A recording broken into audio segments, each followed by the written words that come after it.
Усім добрий вечір. У прямому етері телеканалу АТР Прайм. Я його ведучий Айдар Муждабаєв. Я дуже радий, що сьогодні, перше, що ви увімкнули ваші телевізори або Ютуб і дивитесь наш канал, на якому ми завжди чесно говоримо про головне, про найактуальніше.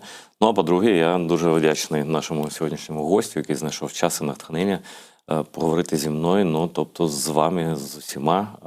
Я давно дуже не спілкувався з цією людиною, дуже радий, що сьогодні він з нами. Це Роман Безсмертний, відомий український дипломат, аналітик, політичний діяч, оглядач. Я навіть не знаю, як правильніше сказати. Підкажіть, будь ласка, ким зараз ви найбільше себе вважаєте? Пане Романе, добрий вечір. Доброго вечора. Ну, зараз я в більшій мірі викладач в університеті, а потім уже політик, дипломат, історик там і так далі. Так, чим я займаюся зараз, тим обзиваюся. Викладацькою роботою. Дуже важливо. Ну, зараз, я думаю, що так чи інакше наша розмова буде навколо виборів президента Сполучених Штатів, що наближаються. Бо забагато залежить від цього. Я б хотів, по-перше, чи дійсно вони настільки важливі, як багато хто вважає саме для України, для Європи і світу. Я не чую вас, будь ласка, якщо можна, підніміть звук, тому що я не чую питання. У нас технічні проблеми. Співрозмовник мене не чує. О, зараз чути вже. Зараз чути стало, так? Да? Добре, добре. Ну, бачите, життя трохи налагоджується. Коротше кажучи, я про вибори у Сполучених Штатах. Що ви про це думаєте і наскільки це реально вплине на ситуацію? Ну і далі вже будуть додаткові запитання вам. Прошу.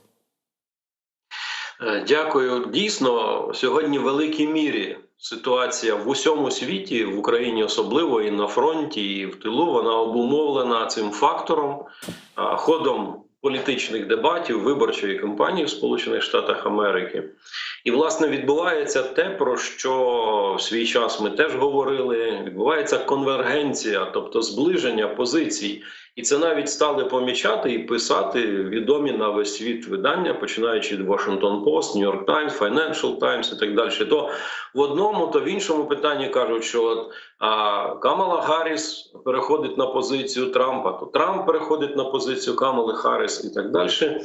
Але і одне, і друге, безумовно, є свідченням того, що Україна і українці, вони інтегруються у світ, вони стають близькими, і для них вибори в Сполучених Штатах Америки, як і зараз вибори, які відбувалися навіть місцеві у європейських державах, вони стають близькими, бо вони безумовно впливають на перебіг подій. Що стосується виборів в Сполучених Штатах Америки, то, як пам'ятаєте, пане Айдар, ми з вами якось говорили досить давно про те, що в Штатах треба якимось чином покінчити з періодом геронтократії.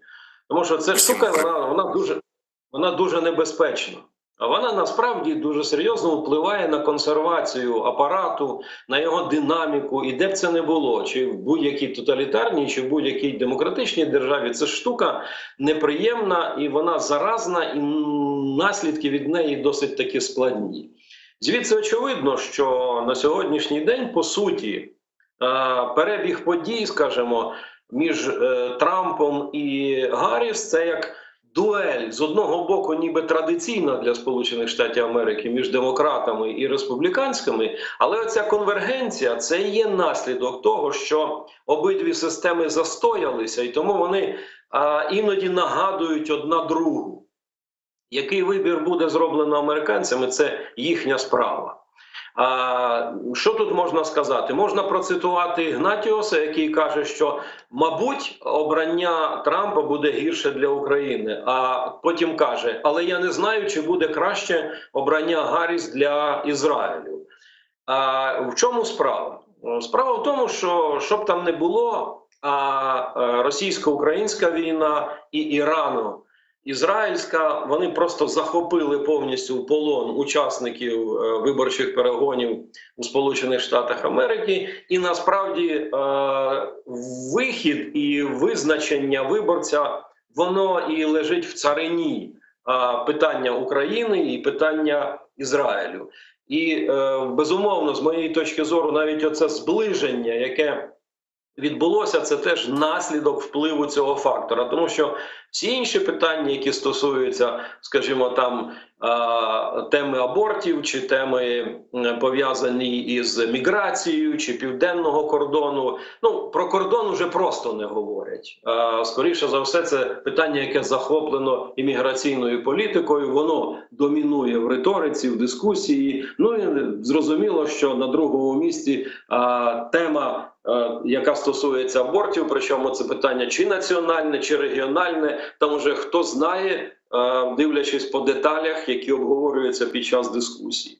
Тепер з точки зору наших інтересів. Безумовно, для нас важливо, щоб не стільки прізвища мелькали, які будуть обрані. Важливо, щоб допомога надходила, допомога збільшувалася. І суть цієї допомоги полягав в тому, щоб забезпечити не просто допомогу заради допомоги, а забезпечити перемогу. Бо тільки в цьому випадку є відповідь усім. І Європі, і Україні, і Сполученим Штатам Америки, і так далі.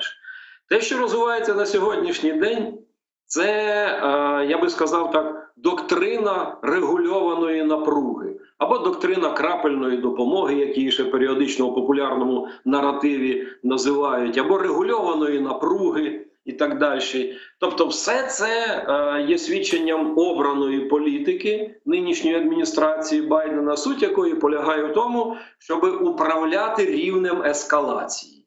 І, не дай Бог, не довести там до моменту, коли ймовірна висока застосування ядерної зброї. Що стосується Трампа, то вважають більшість про те, що, власне, його непослідовність, його емоційність, ну а у 2/3 випадках просто неправдивість висловлювання, це і є той ключовий інструмент боротьби за мир, за стабільність у світі, в протидії російській агресії і так далі. З моєї точки зору, скажімо, в інтересах України що? Це витримати цю двопартійну і двопалатну підтримку, як можна менше з точки зору посадових осіб робити паси чи висловлювання в адрес того чи іншого кандидата, віддати це право, скажімо, нам, журналістам, аналітикам, викладачам там, і так далі. Ну, власне, тих, хто не знаходиться в системі влади, для того, щоб вони могли спокійно говорити про ці перегони. Що можу сказати? Ну, з моєї точки зору, знаючи достатньо непогано і вивчивши і Камалу Харріс, і Дональда Трампа. Дональд Трамп – це загроза республіканській партії. Я не беру тут загрозу і не кажу про те, що це загроза Сполучених Штатах Америки. Достатньо стабільна, витривала система, яка здатна перенести будь-якого президента і поставити його на місце. От те, що стосується республіканської партії, прихильником багатьох ідеологічних тез, якою я завжди був, з моєї точки зору, вже зараз терпить серйозну внутрішню кризу. Далі це може забезпечити, ну, так як не одного разу було в історії Сполучених Штатів Америки, фактично напіврозпад і потім переформатування цієї партії. Що стосується демократів, то навіть рішення по кандидуванню Камали Харріс, воно значно окріпило ряди партії, і зараз це відчувається на всіх абсолютно рівнях роботи самої партії, членства в партії. Ну і дуже важливий фрагмент те, що величезна кількість молоді пішла за демократами зараз, чого в попередні роки не було. От, власне, така зараз, якби коротко, ситуація, яка складається в виборчих перегонах. Дякую за такий огляд, стислий, змістовний.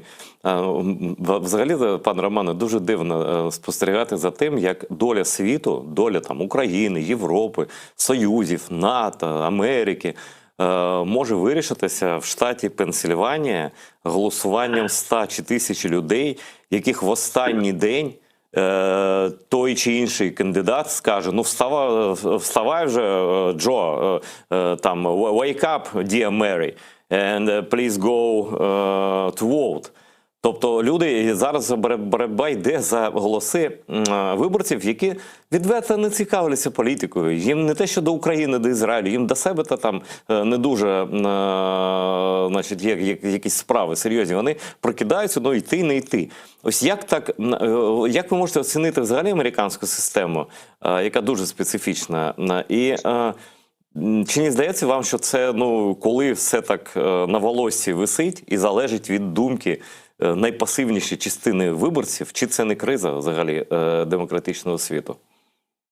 Ну, перше, те, що тема проблеми з виборчою системою в Сполучених Штатах давно існує, це розуміють в тому числі і американці. Багато із них висловлюються з приводу цього, багато ігнорують вибори.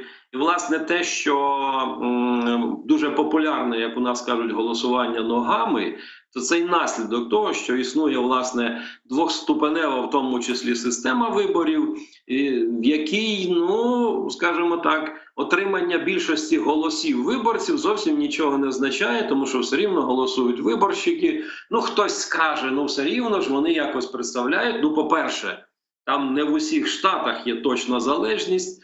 По-друге, не всі штати зобов'язують всіх голосувати так, як прийняли рішення виборців. По окремих штатах голосують по округах виборщики. Не випадково все зводиться до 6 оцих штатів, про які йде мова зараз, включаючи і в тому числі Пенсильванії.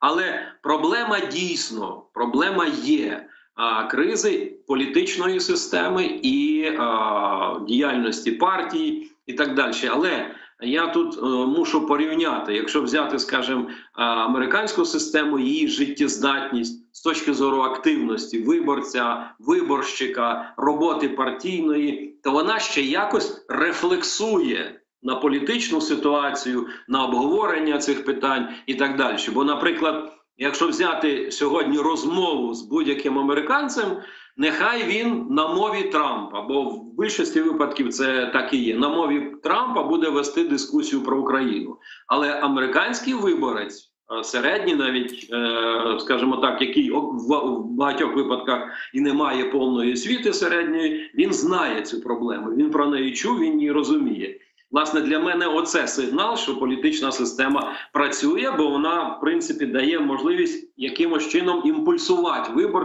виборцю на ту чи іншу ситуацію. Власне, мова Трампа – це мова для такого середовища, тому що всі це у більшості випадків неправдива інформація, вона розрахована, власне, на цю електоральну базу. Тепер, з точки зору, в принципі, демократичного світу, і його механізму, і цього електорального маятника. От він пішов у бік лібералізму 30 років назад, тепер він повертається або до правого радикалізму, який вертається навіть там з нацистськими нотками, фашистськими нотками і так далі, і до лівого радикалізму з нотками більшовизму і так далі. В великій мірі, і я тут відповідаю за те, за те, що кажу, нинішній ренесанс оцього більшовизму і правого радикалізму аж до нацизму і фашизму, він пов'язаний з системною роботою ФСБ, інформаційною. І Russia Today у цій ситуації заложила міну, про яку ми з вами говорили, мабуть, років 5 назад, попереджаючи про те, що з цим треба щось робити, а всі чекали, що воно розсмокчеться.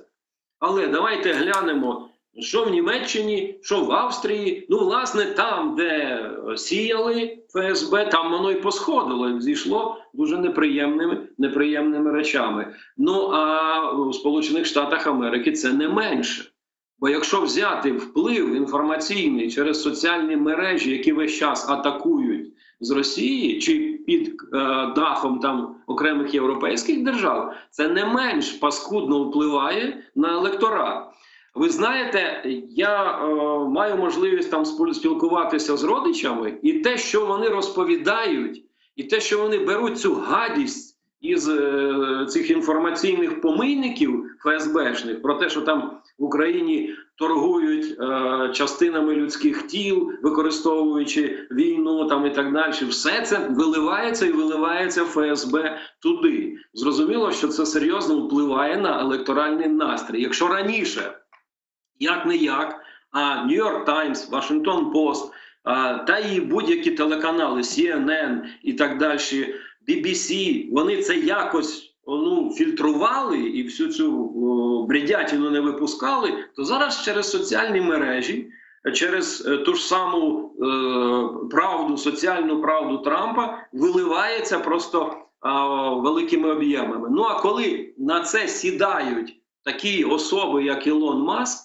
і підключаєте до цього, ви розумієте чудово, який розгон це має в умах звичайних людей, які не будуть розбиратися в деталях тої чи іншої брехні. Тому з моєї точки зору, нинішній ренесанс цих всіх гадостей, він пов'язаний в основному і в першу чергу, це власне спецоперацію інформаційною ФСБ.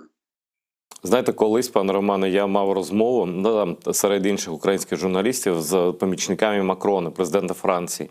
І я їм розповідав з великим здивуванням, що в них вільно працює офіс Russia Today, 200 людей французькою мовою, а вони мені доводили, що це нічого страшного, це свобода слова, це ніяк не впливає на Францію, це аж допоки почалися ці жовті жилети. І коли Russia Today почала розпалювати там протести всієї Франції, тоді вони помітили, а потім, зрештою, заборонили. Там і в Америці теж їх там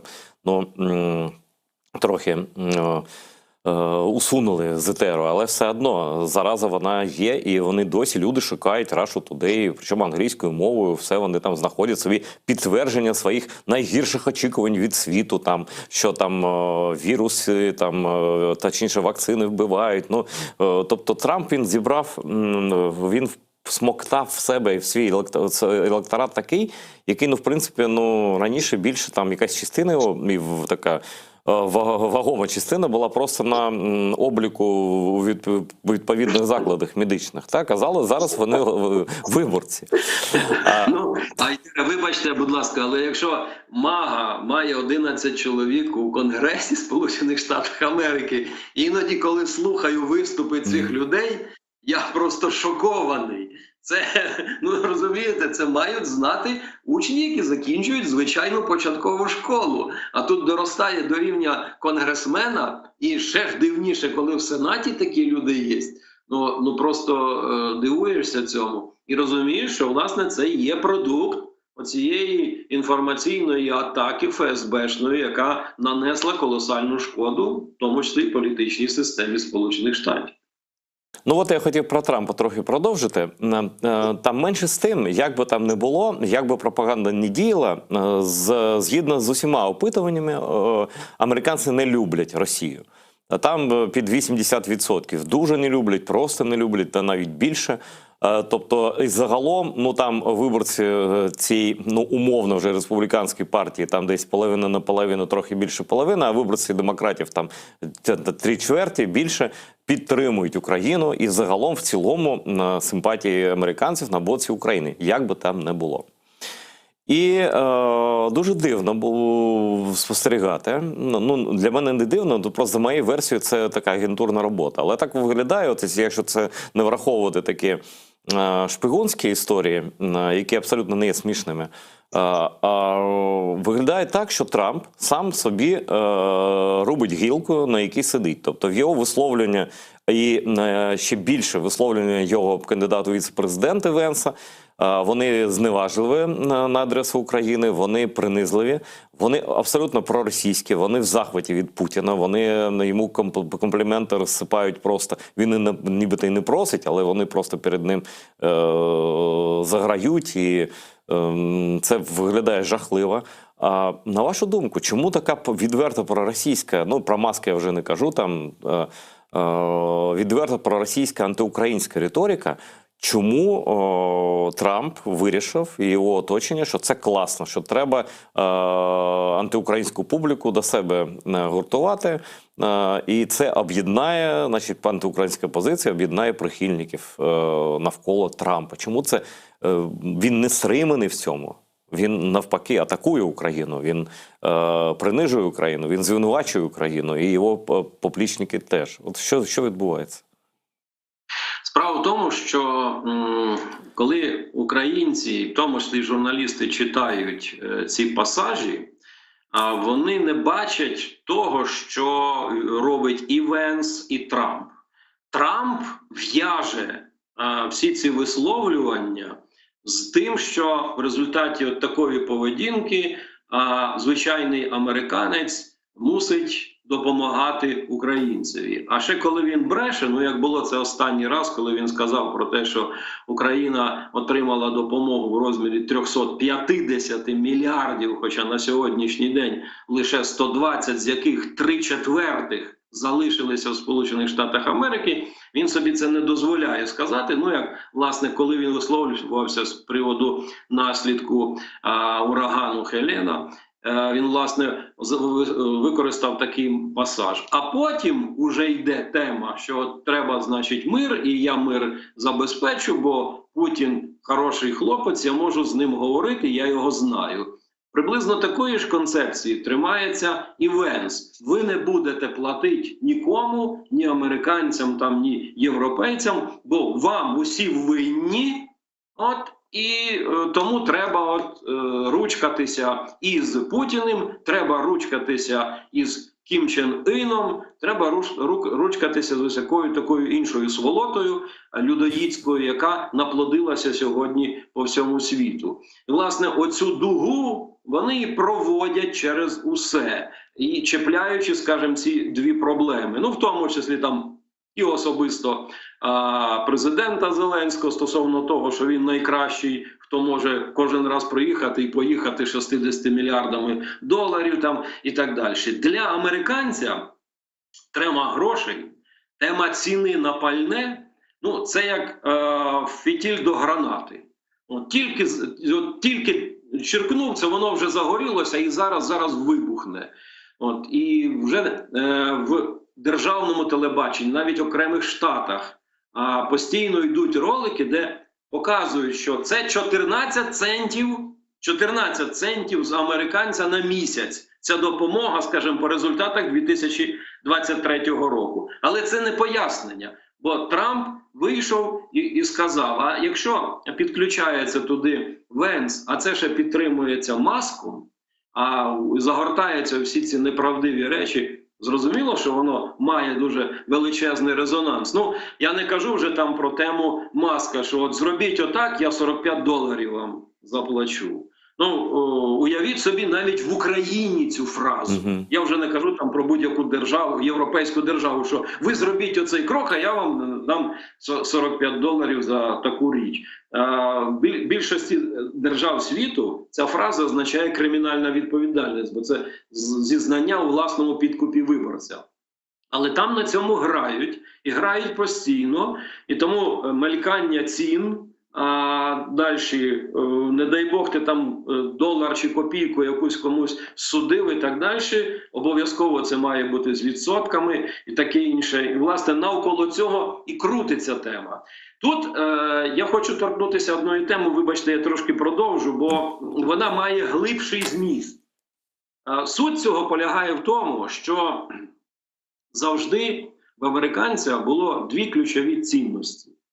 Це власність і освіта. Будь-який американець знав, якщо він має якусь там власність і він має хорошу освіту, він життя забезпечив.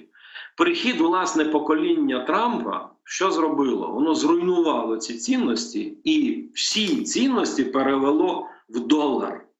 І оця проблема, вона просто на сьогоднішній день суспільство просякнуте нею. І тому все, що обговорюється, воно обов'язково повертається в тему долара, в тему цента і так далі. І я ніколи не забуду випадок, коли, зустрічаючись із журналістами, я отримав питання, от, власне, яка мета сьогодні того, що Україна весь час працює з Сполученими Штатами. І буквально з аудиторії я чую таку фразу: для того, щоб отримати гроші. І для мене це було остаточною крапкою того, що є просто завдяки ціннісному цьому викручуванню, яке відбулося в останні буквально десятиліття, зміна цінностного вибору, вона і є причиною всього того, що відбувається і в політиці, і в соціумі, і навіть в істеблішменті американському. І це дуже яскраво видно по рішеннях, які приймаються. Але найгірше для мене, що ця тема, вона вразила як середовище демократичної партії, так і середовище республіканської партії. Ну, про республіканську партію я не знаю, вже можна казати, чи ні, ви доторкнулися до цієї теми. В принципі, там всі республіканці, весь кабінет, весь офіс Трампа, який з ним був з 16 по 20 рік, там Ліз Чейні, республіканка відома, різні республіканці, такі, яких ми вважали, ну, якби людьми на кшталт там Маккейна, вони всі проти Трампа. Вони всі кажуть про загрозу, і, в принципі, Трамп не виглядає як республіканець. Ну, серед республіканців не було раніше модно стояти на колінах перед диктаторами там, або захоплюватися російськими там, президентами, або царями, або кимось там генсеками. Як Трампу вдалося так переламати партію? Фактично він її просто перетворив на власну секту. От у вас є там рецепт, як він це зробив? Це в Америці, вільна країна, демократія. Справа в тому, що республіканська партія завжди була елітарною. Завдяки оцій риториці популістській і цінності, про які я казав, Трамп наводнив партію через популізм людьми, ну, зрозуміло, так? В результаті фактично форма ж заявлення себе демократом чи республіканцем всім відома. Це, власне, позиція людини під час виборів, коли він робить заявку. Він республіканець чи він демократ. Це кардинально впливає на плебісцити, які проводяться, так звані праймеріз. Це формує делегації від політичної партії. Зверніть увагу на факт. На з'їзді демократичної партії було 4 тисячі делегатів, на з'їзді республіканської партії було майже 12 тисяч делегатів. Ну, зрозуміло, що це за середовище, яке панувало під час з'їзду. В результаті відбувся злом елітарності політичної сили, а в більшості штатів партія на рівні місцевих осередків захоплена людьми по типу МАГА, навіть доходять до Конгресу. А в результаті це поламало механізм, який працював. І на сьогоднішній день відбувається просто виживання тих людей, на яких трималася політична сила. Навіть національний комітет, внутріпартійний національний комітет виборчий, він теж повністю захоплений цим середовищем прихильників Трампа. В результаті в Трампа не могло бути й проблеми перемоги на з'їзді як кандидата від республіканської партії. Там, дивлячись на те, що сьогодні Тіллерсон виступив проти Трампа, Чейні, в тому числі і старший Чейні, колишній держсекретар, і той виступив проти Чейні. Я не кажу там уже людей, які на місцевому рівні працювали. Да й Помпео, Майк Помпео, який часто був в Києві, так само висловився проти Трампа і так далі. Тобто фактично весь іконостас партії, він заперечує проти підтримки Трампа. Однак Трамп тримається на своєму популізмі і тому середовищі, яке він привів до керівництва політичної партії. Ну і в результаті, безумовно, це ретранслюється і на появу Венса. Венс це взагалі близький товариш меншого Дональда Трампа. Вони товаришують давно. Зрозуміло, що ця риторика Венса, риторика так званої ржавої Америки, яка потроху занепадає в силу того, що індустрія міняється і змінюється структура соціальна суспільства. Ну а Венс, який давним-давно, як і більшість американців, покинули це середовище, чомусь ностальгують за ним, при тому розуміючи чудово, що та ржава Америка, крім шкоди відповідним територіям, нічого більше не принесла. Але ця теза популярна.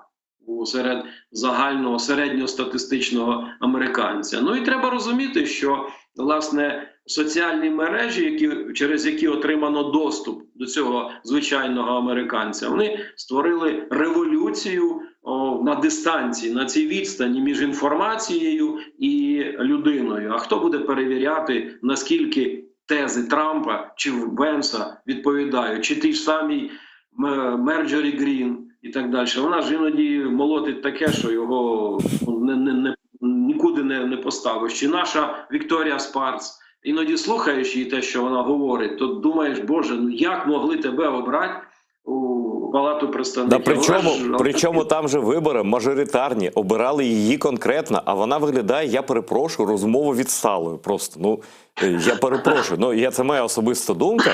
Вона, ну, в принципі, Трамп недалеко пішов. Там в нього фрази довжиною 5 слів – це вже максимум. Там, а якщо артиклі прибрати, то 5-6 слів, ну, максимально. Він нічого не ускладнює. Він на всі заперечення каже, на всі спростування його брехні каже, що це фейк-ньюс. Все, хто звинувачує його брехні, все фейк-ньюс. Лише він каже правду. Фактично, ми маємо, ну, на мій погляд, ну, таку квазірелігійну історію з Трампом. Пане Ейдер, тут я вивчав дуже ретельно всі 3 коліна Трампа. Він з дитинства був дуже переляканий батьком, а ще більше мамою. І, власне, оцей переляк, оцей дитячий комплекс, і оця неправда, це комплекс, який звідти йде. Він обманював батька, він обманював маму, він неправду їм обом казав, тому що і з оцінками були проблеми, і були проблеми з поведінкою. Ну, не випадково ж, в 14 років батько, будучи таким твердим німцем, відправив його у військове училище, ну, коледж військовий при Вашингтонському університеті, бо треба було якимось чином загнуздати дитину, яка пустилася в усі краї. І так у біографії там і пробігають нотки про те, що із-за проблемами з поведінкою, а на той момент він уже причастився там і до наркоти, і до спиртного, і так далі. В такий спосіб його врятували від повного падіння. Ну, а потім, завдяки тому, що старший брат відмовився від того, щоб успадкувати батькову працю, батьковий бізнес і так далі. На той момент Дональд Трамп, окрім гультяйством, нічим не займався. І батько мусив його долучити до роботи, дуже довгий час його виховував. Всі звернули увагу біографи на те, що Трамп, коли зайшов до кабінету президентського вперше, він з собою приніс лише портрет батька. Але він ніколи і нічого не говорив по мамі. Бо мама йому таки постійно виписувала прочуханки. І прочуханки постійно давала за його поведінку, за його погане навчання і так далі. Тому любові материнської він не відчув. І тому він ніколи не згадує в своїх інтерв'ю про маму. Про батька теж не згадує, але принаймні для годиця він портретик таки поставив, ну, виходячи з традиції американських президентів. Але і батько його не жалів. Треба розуміти, що батько був такий справжній німець. Він дуже любив, щоб був порядок, дисципліна була. А цей з молода дуже любив гуляти, дуже любив дівчат там і так далі. І тому оці речі, які ми зараз зустрічаємо в його фразеології, в постійному бажанні перебільшити і так далі, це наслідок, це комплекс дитячий. Схоже на те. Дякую, що ви це вивчили, це питання, але, в принципі, можна здогадатися там за деякими ознаками. Ось коли дитина бреше, ну це, до речі, дуже поширено, це такий радянський, в принципі, російський спосіб життя, коли діти брешуть просто з дитинства, з малого. І в школі брешуть, батькам брешуть, вчителям брешуть, і всі це знають, що вони брешуть, але, ну, так влаштована система. І він такий виріс, так? Ну, я тут хочу перейти вже від особистості, в принципі, все зрозуміло. Про Камалу Харріс ще не говорили.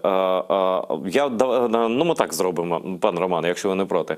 Спочатку, на що ви чекаєте у випадку обрання Камали Харріс, а потім те саме про можливі варіанти для України, я маю на увазі, в першу чергу для України і Європи, за Трампа, за новий термін Трампа.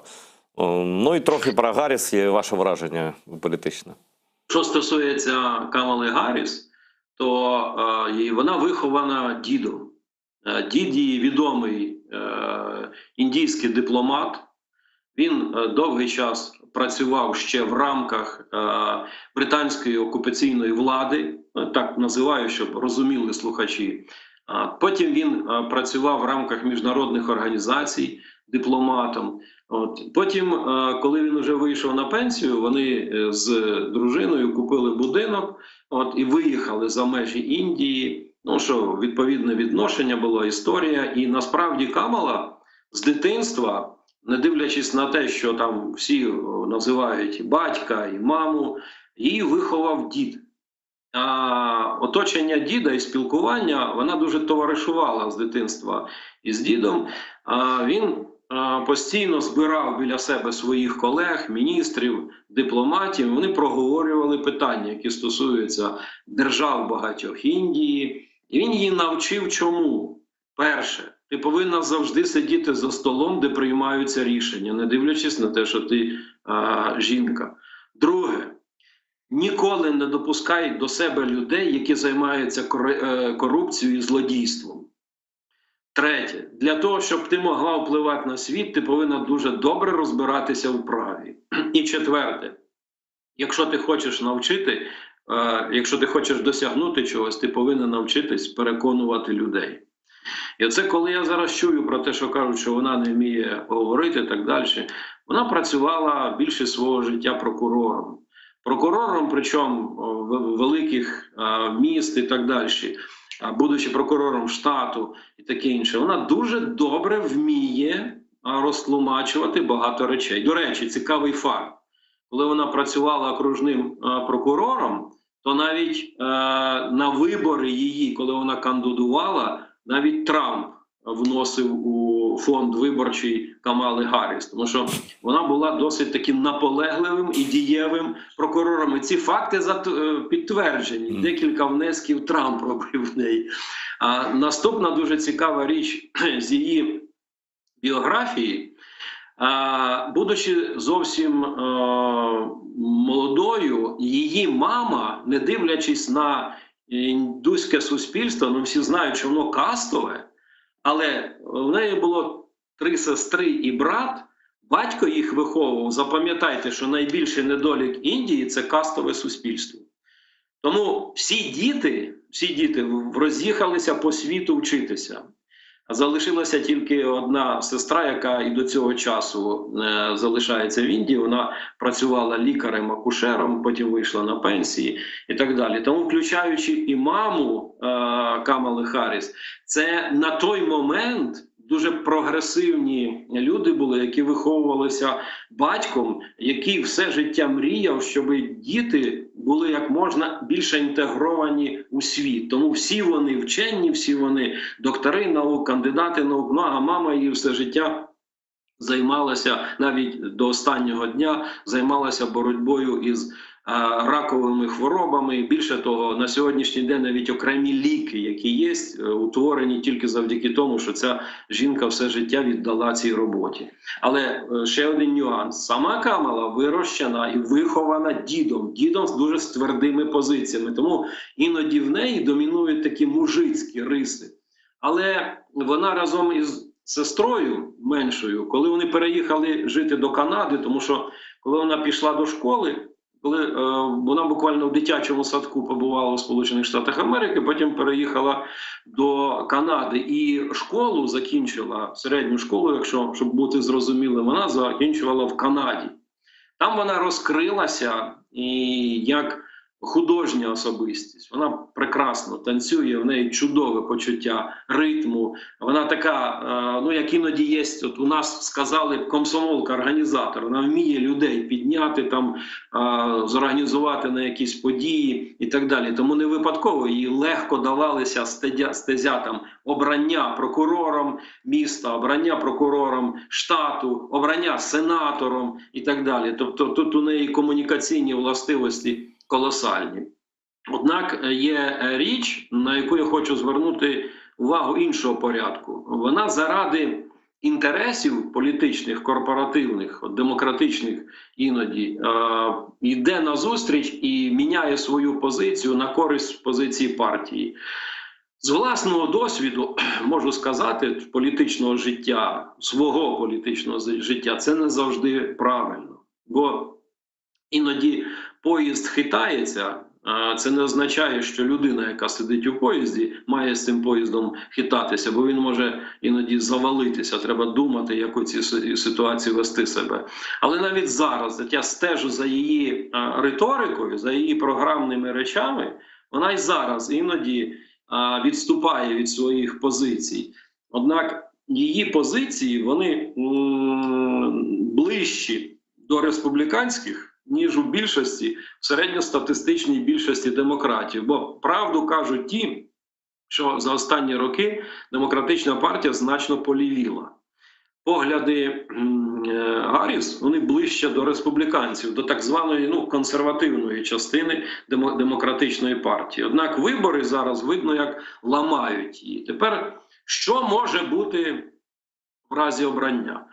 Перше, що я сприймаю вже позитивно, це значний прихід і до партії, і до владних структур нового покоління американських політиків. Це дуже важливо з точки зору того, щоб почалися зміни і в Конгресі, тобто в Палаті представників, і в Сенаті, і в самому апараті. Бо апарат американський, він ще більш консервативний, ніж політикум. Тому що особливо в часи Обами були прийняті рішення, закони прийняті, які фактично зафіксували апарат і зробили його недоторканим. І зараз, коли там щось розповідають, то зміни стосуються лише верхніх ешелонів, а всередині там насправді ситуація недоторкана. Звідси це вже буде добре для того, щоб оживити ситуацію. Наступне. Справа в тому, що під час попереднього приходу Дональда Трампа в систему Міністерства юстиції, прокуратуру, суди пройшло цілий ряд людей, які і підготовки для цього не мають. І очевидно, що тут треба буде робити кроки для того, щоб фаховими юристами наповнити, правниками це середовище. Бо якби мене запитали, на чому тримаються Сполучені Штати Америки, я би сказав, на праві. На праві, хай воно буде претензійне, але воно право як право. І це дуже важливо, яке б воно не було там недосконале. Звідси дуже важливо, щоб і Верховний суд, і суди штатів, вони набули традиційного характеру органів, які стабілізують американську державу, а не її розхитують. Оце дуже важливо. Це друга річ. Тепер зовнішня політика. Її не складно розгадати. Насправді, Камала Харріс 4 роки виступала на Мюнхенських безпекових конференціях. В більшості випадків це були її тези, які, зрозуміло, вони перекликалися з тезами президента, з тезами демократичної партії, але це її тези були, які виробляла вона як віце-президент, як голова, особа, яка головує на зібранні Сенату, особа, яка головує на зібранні 2 палат і так далі. Більше цього, це ключова фігура, віце-президент в системі Ради безпеки в Сполучених Штатах Америки. Я розумію, чому, якщо ви зараз відкриєте навіть будь-які довідники, ви побачите, що в Сенаті головує уже котрий рік тимчасово обраний головуючий, бо насправді там мала головувати віце-президент Сполучених Штатів Америки. Це по-перше. По-друге, у неї є декілька напрямків роботи.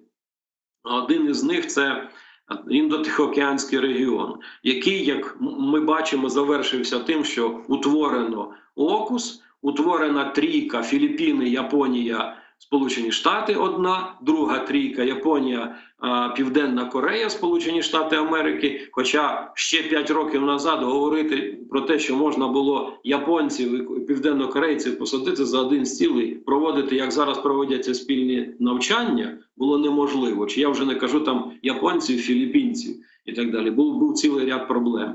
І ще одна річ. Всі це якби думають як само собою, але насправді без Гарріс цього не відбулося. Зверніть увагу, як кардинально змінилися відносини Делі і Вашингтона. І причина тут у тому, що вона, як індуска, вона знайшла підхід до Нарендри Моді. І Нарендра Моді, не дивлячись там на всі свої викрутаси і обнімашки із Путіним, він потроху розвертається і розвертається до Сполучених Штатів Америки. Що насправді, з точки зору балансу в співвідношеннях в Азії, є дуже і дуже важливо, і особливо важливо для України у цьому випадку. Що стосується України, то її навіть цитувати можна. Вона наполягає на тому, щоб допомога Україні збільшувалася. Вона наполягала завжди на тому, щоб Україна як можна швидше стала членом НАТО. Ну, про Європейський Союз я лише побіжні фрази її читав, тому говорити чітко про її позиції я сьогодні не взявся. Ну і тоді, відповідно, Трамп. Що, якщо Трамп для нас, в першу чергу? Якщо Трамп, ну, можна лише догадуватися. Поясню чому, тому що ніхто ніколи не чув його цілісної концепції. Всі чули тільки «я це вирішу», спочатку було за 24 години, потім за 2 тижні, потім за 30 днів, але як це розкрито?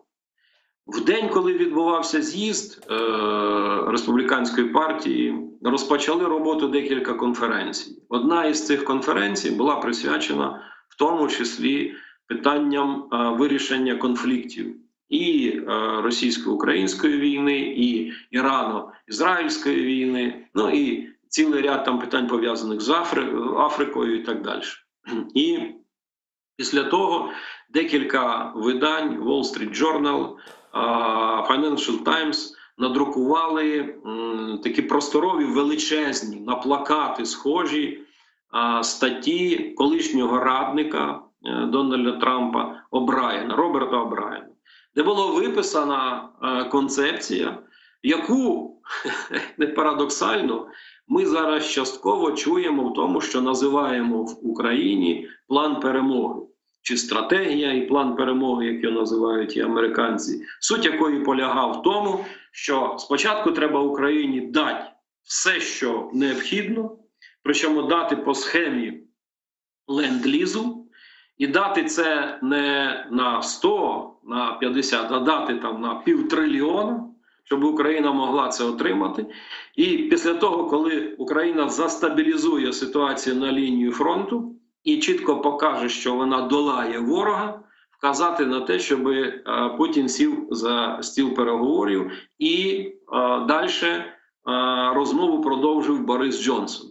Всі пам'ятають його статтю, яка пізніше вийде, суть якої полягала у тому, що як тільки Україна отримає цю зброю, нанесе необхідний удар по ворогу, і тоді на умовах України буде підписано мирна угода. Але цього ніколи не говорив Дональд Трамп. Зазвичай він говорив всякі образливі дурниці або в бік України, або в бік Зеленського. Він ніколи не говорив образливих дурниць у бік Путіна. А саме оптимально, що він міг із себе витиснути, це те, що я вирішу цю проблему дуже швидко. Як швидко і в який спосіб, він ніколи нікому не зізнавався. Звідси показати якесь розуміння Трампом, власне, а як ти будеш це робити, ніхто не може. Не можуть навіть ті, хто найближче знаходяться біля нього. Ну, відповідь у даному випадку є, з моєї точки зору, простою. Трамп ніколи не утруднявся тим, щоб продумував такі складні речі. Його задача була чи в відносинах з Кім Чен Іном, чи в відносинах з Путіним задати йому питання. Так мені, українцям, постачати зброю чи не постачати? Або так, як він говорив Сі Цзіньпіню, то ви будете купувати в нас кукурудзу чи не будете купувати? Сі Цзіньпінь каже, ну, потреби немає. Він каже, це буде погано для мене, бо фермери для мене не проголосують. От приблизно такі прості діалоги з лідерами інших держав завжди вів Дональд Трамп. І ще одну річ скажу. Серед своїх кумирів Трамп на першому місці ставить Путіна, на другому місці Раджіпа Таїпа Ердогана, На третьому місці Кім Чен Іна. Це він називає хороші хлопці. А там ще забули Орбана. Орбана забули ви. На четвертому місці там Сі Цзіньпінь. Ні, Орбана серед тих, кого він ставить як своїх кумирів, немає. Бо то він уже, я так розумію, що він фрагментарно називав Орбана, бо той до нього приїжджав і, видно, просив. Бо Джонсона Бориса він не називав ніколи, бо тому того потреби не було, щоб його так називав. Ну, мабуть, Орбан просто має нижче звання, тому він не міг його назвати. Тут генерали фактично, значить, військ зла. Я хочу запитати, ну, а може, ось ви сказали, пане Романе, що ніхто не знає його концепцію. Так може її немає взагалі жодної концепції. В принципі, як піде. Тобто він почне тиснути на Україну, зрозуміло, що Путіна він чіпати буде мінімальний, там дратувати. І чи може так статися, от просто раптом, якщо він навіть стане там президент-елект, як то кажуть, обраний, да, якщо він переможе, то політика Сполучених Штатів круто зміниться стосовно України, і ми нічого взагалі не отримаємо. І що робити в такому випадку нам? Я переконаний в тому, що політика круто не зміниться, але як буде працювати механізм, мушу пояснити. Згадайте, за перший рік він змінив 4 керівники адміністрації, коли він перше прийшов в Білий дім. І, власне, оця перестановка і кадрова чехарда і буде продовжуватися до того часу, поки не з'явиться особа, яка візьме на себе весь комплекс питань. Сьогодні на цю роль претендує молодший Дональд Трамп. От все, що ми бачимо, всі оці меседжі, всі оці дії, рішення, це рішення, які продукуються меншим Трампом, Дональдом і Кушнером, зятем. Там, по суті, йде такий діалог, і цей діалог іноді носить форму такого бізнес-ченчу, що міняємо там позицію на людей і так далі. І в тому середовищі все якби пересівається. Ну, ми в історії проживали такі речі, коли там брат керівника чи і так далі брав на себе таку роль, скажімо, і сидів там у сінях і пропускав через себе ідеї, людей і так далі. Тому застосовується такий механізм. Чому не зможе поламати? Справа в тому, що законодавство Сполучених Штатів Америки, безумовно, воно дає серйозне повноваження президенту. Але він не все може. Більше того, він більшість не може рішень приймати одноособово.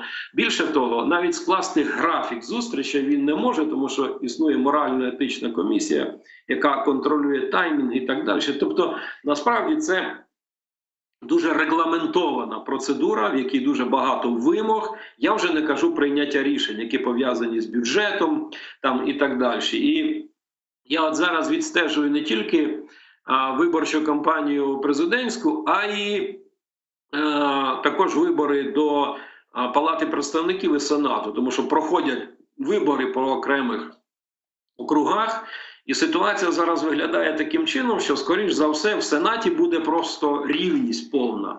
Там 50 на 50 вийде. Що ускладнить ситуацію в роботі Сенату. А що стосується Палати представників, то так, як розвивається ситуація, очевидно, що або вона вирівняється і буде теж подібна такою, або все-таки невелика перевага буде республіканців. От тоді й наступить оцей момент, якого я найбільше остерігаю, чи може так трапитися, що партія через більшість республіканців у Палаті представників піде проти Трампа, якщо він буде обраний. Але будемо дивитися, який буде результат, це ж справа виборців. Да, до речі, мало кажуть про вибори в Конгресі до вибори в Сенат, а це дуже важливо. І там спрогнозувати взагалі нічого точно не може, ніхто не береться, і федеральні служби не беруться, навіть соціологічні за це, голосування мажоритарне, тобто за конкретних осіб. І тут дуже все непередбачувано, навіть занурюватися все не хочеться. Достатньо цього двобою Трампа з Гарріс, щоб вже там погано спати, бо Україна це дійсно дуже стосується. На жаль, так світ улаштований. Можливо, останнє питання.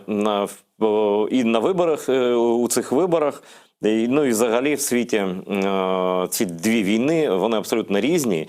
І одна ще не сталася, війна повномасштабна між Іраном і Ізраїлем. Вони якось так влаштовані, що увага від однієї теми до іншої перетикає. Хоча, в принципі, це, ну, як на мій погляд, це одна та сама війна добра зі злом. Ну, умовно кажучи, цивілізації проти варварства. Ось ваш прогноз на ближньосхідний конфлікт. Чи буде повномасштабна війна з Іраном, чи Іран все ж таки, ну, побоїться так ризикувати? Справа, пане Ейдере, справа не в Ірану.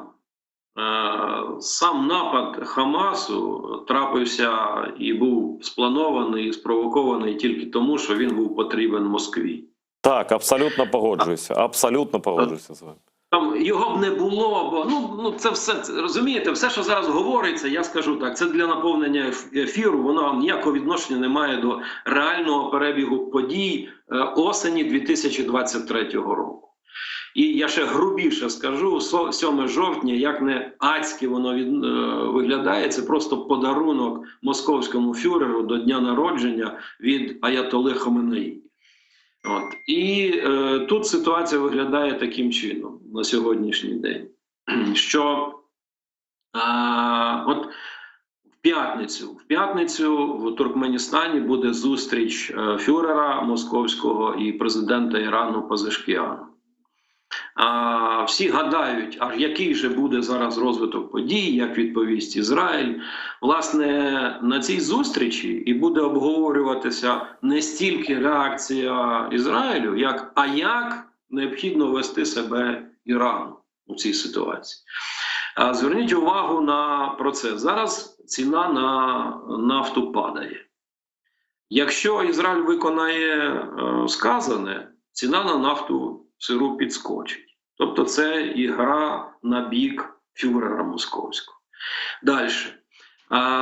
Хамас, Хезболла, хусити і так далі. Все це на сьогоднішній день може носити безкінечний характер. Безкінечний характер. Зараз підписана чергова угода про постачання хуситам зброї і з Іраном, і з Росією. Тобто готується якби наступний етап після того. І видно, що зараз хусити то постріляють, ну, власне, так, як вела себе Хезболла, починаючи з 8 жовтня минулого року. Тому тут є про що думати. Тоді, коли це трапилося, я вже тоді казав, що це надовго. Чи буде носити воно максимальну температуру? Ні, не буде. Бо Перська затока, Близький Схід – це 25% ВВП світу. Зрозуміло, що тут ситуація така, що з одного боку, якби треба зняти проблему і мусульманської держави, і всіх цих терористичних організацій. А як ти знімеш, коли ти своїми такими кроками можеш паралізувати світову торгівлю? Звідси очевидно, що тут качалка, і кому не позавидуєш, то тут зрозуміло Ізраїлю і євреям, тому що яке рішення їм прийняти, це вибір, в якому я, чесно кажу, я не хотів би ніколи опинитися з точки зору там політичного статусу чи будь-якого іншого, бо це дуже важке рішення, яке доводиться приймати у нинішній ситуації. Ну і найважливіше, Вашингтон, Єрусалим, Київ повинні розуміти, я вже не кажу про Брюссель, Берлін, Лондон, координація дій між Москвою, Тегераном, Пекіном, я не називаю зараз там Північну Корею, Білорусь, Венесуелу, у цьому питанні є дуже і дуже високою. І ви правильно говорите, це одна війна.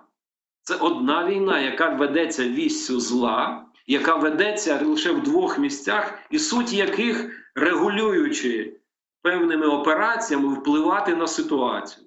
Впливати на ситуацію в Європі, на ситуацію в Індотихоокеанському регіоні, в Перській затоці.